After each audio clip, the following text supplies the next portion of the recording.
Ted Lasso is one of the most beloved fictional coaches in television history. He's kind, he's optimistic, he believes in people. And if you ran your company the way he ran AFC Richmond, you'd be out of business inside of 8 months.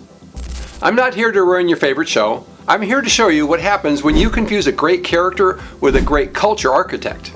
Because a lot of leaders are making that exact mistake right now. Here's the distinction almost nobody's making, and it's the difference between a business that holds together and one that quietly falls apart. Climate is how people feel. Culture is what people do, especially when no one is watching, and especially when it costs them something. Ted Lasso was extraordinary at climate. He made people feel seen, valued, believed in. That's real. That matters. It's not culture. Here's the cause and effect sequence. When a leader's entire strategy is making people feel good, and I mean their whole strategy, not a component of it, the organization develops a dependency on that leader's emotional presence to function. The moment that leader steps back, travels, takes a sabbatical, or leaves, the culture they thought they built evaporates. What's left is a team that was loyal to a person, not anchored to a set of structural values. That's not a culture. That's a personality cult with better lighting. I use a framework called the Four Cornerstones of Culture: vision, mission, values, and the human element. Let's run AFC Richmond through it. I promise you, it doesn't hold up the way you think. Did Richmond have a vision? Sort of. Win the Premier League is a goal. It's not a vision. A vision isn't a scoreboard. A vision is how the world looks if you succeed. The transformation, not the destination. Magellan didn't just say, "I want to reach the Spice Islands." He painted an enticing picture and told a compelling story that opened coin purses. That's what vision does. It gives people a reason to be on the ship when the weather gets bad. Ted never articulated what success looked like for the people, the community, the identity of that club beyond the trophy. When you don't have a North Star, that means something. People fill that void with their own interpretation. And then you wonder why the team fractures the moment pressure hits. Mission is what I call the 20-mile march. It's what you do the same way every day that actually moves you towards the vision. Consistent, non-negotiable, doesn't require a pep talk to activate. What was Richmond's daily march? Honestly, it depended on who was in the room and what mood Ted was in. High vibes? Great practice. Internal conflict? Everything bent around the relationship drama of the week. The team's execution was contingent on the emotional weather system that Ted controlled. That's not a mission, that's a mood ring with a locker room attached. Mission requires consistency that doesn't need you present to hold it together. If your organization's daily execution depends on your energy being in the building, you don't have a mission yet, you have a vibe. This is where it gets interesting.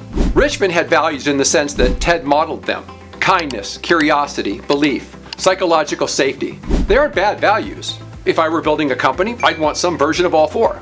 But here's what values actually are. They're the standards against which every decision, every behavior, and every personal choice is measured, especially leaderships. And the real test of your values isn't whether you believe in them. It's what you do when someone violates them. The standard is not what you preach. It's what you permit. Watch the show back through that lens. Count how many times Richmond permitted behavior that directly contradicted its stated values because the relationship felt too important to confront. Jamie Tart, Nate Shelley, Roy Kent's exit, all of those were moments where enforcing the values would have been painful, and the choice was made to protect the relationship instead of the standard. Values that aren't enforced aren't values, they're decor. Expensive, emotional, resonant decor, but decor. I'll give Ted something here because he deserves it. The human element is the most valuable intangible asset of any organization. It's the recognition that a corporation is a machine and the people in it are the life force. You don't just hire credentials and experience. You hire character, drive, and the specific kind of person who belongs on this particular voyage. Ted had genuine instinct for this. The way he saw Danny Rojas, the way he handled Roy Kent's transition from player to coach, the way he eventually understood what each person needed to contribute. That was real. That was structural. He got the human element right more often than he got anything else right. So credit where it's due. 1 out of 4 cornerstones, deliberately and consistently. That's the honest scorecard. Here's what I'm actually saying, and I want to be precise about it. Ted Lasso built extraordinary climate and genuine human connection inside a frictional organization that needed exactly that at that exact moment in history. The show earned every award it got. And even if you're a leader who has never once made your team feel believed in, who watched that show and felt nothing, you've got a different problem than the one I'm diagnosing here. But here's what I can't let slide. Millions of leaders watched that show and thought, that's the kind of leader I want to be. And then they went back to their offices and tried to out Ted. They focused on the posters, the snack baskets, the affirmations, the open door policy, and the vulnerability sessions. What they built was warm, and warm isn't nothing, but warmth without architecture has no self-sustaining source. It's a light bulb in a closet, not a stoked fire in the woods. The moment you stop powering it, it goes dark. And when the pressure came, a key client lost, a market shift, a team member who needed to be removed, the team looked to their leader for direction, and they got the same thing they always got: encouragement, which is not the same thing as a culturally aligned decision. That's the moment, not a dramatic failure, not a scandal, just a room full of people who like each other, look at the problem, and realize nobody knew what they actually stood for. I sail. I've been on the water in conditions that look completely manageable from the dock. A ship can look strong in calm harbor. You don't know what you actually built until you're offshore and the storm hits. Ted never had to sail his ship through a real storm because the writers controlled the weather. You don't get that luxury.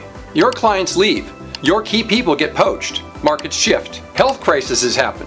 Leadership transitions happen. And when those moments arrive, the question isn't whether your team liked working for you. The question is whether there's anything pointing the way that doesn't require you starting a chant. A compass to guide through loss, change, and uncertainty. If you want an audit on your own organization against these four cornerstones, vision, mission, values, and the human element, I built a full culture, health, and toxicity assessment. It's in the description. It won't take you long, but it will show you how sound your hull is. If what I just described sounds uncomfortably familiar, that's not an accident. That's the diagnostics working. Start here.